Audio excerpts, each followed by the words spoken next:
Israel के लोग अपने ही देश से दूर फारस नाम के बड़े साम्राज्य में रह रहे थे। यरूशलेम, जो कभी परमेश्वर का पवित्र और मजबूत शहर था, अब खंडहर बन चुका था।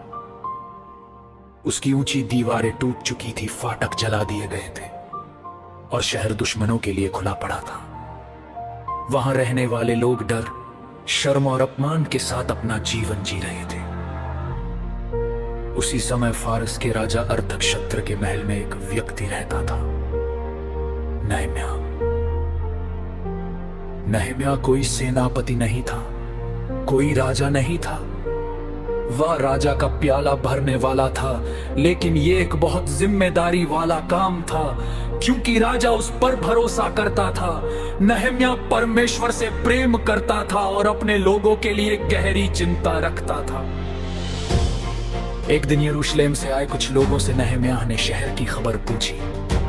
जब उसने सुना कि दीवारें अब भी टूटी हैं और लोग बहुत दुख में हैं, तो उसका दिल टूट गया। वह बैठ गया, रोने लगा। कई दिनों तक उसने खाना नहीं खाया। उसने उपवास किया और परमेश्वर से प्रार्थना की। उसने कहा, हे प्रभु, हमने पाप किया है, लेकिन तू दयालु है। मुझे अपने लोगों की मदद करने का अवसर दे।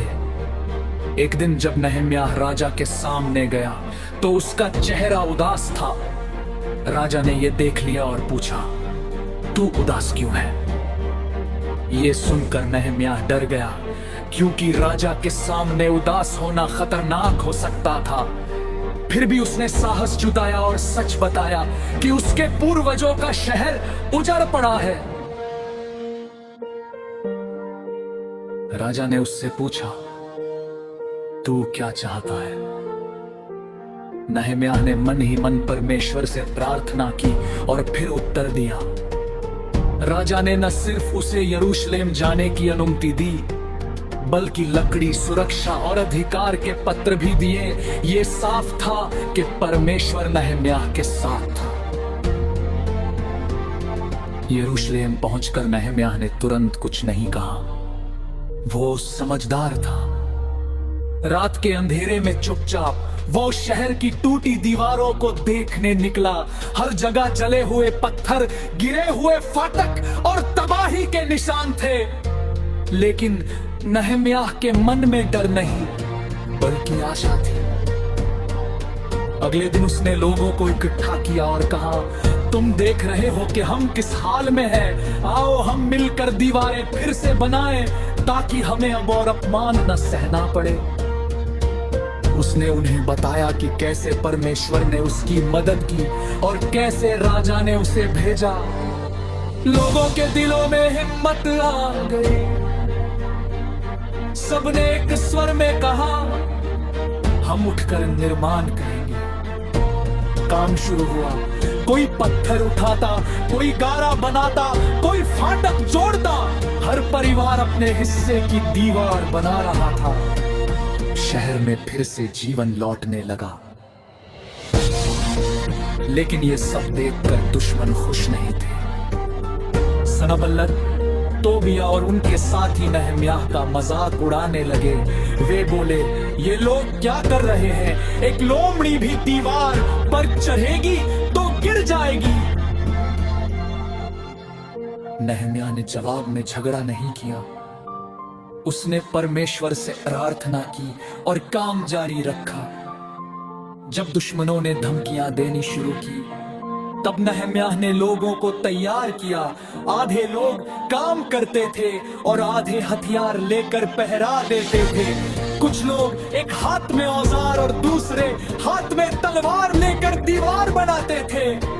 नहम्याह लोगों से कहता था, डरो मत, अपने महान और शक्तिशाली परमेश्वर को याद रखो।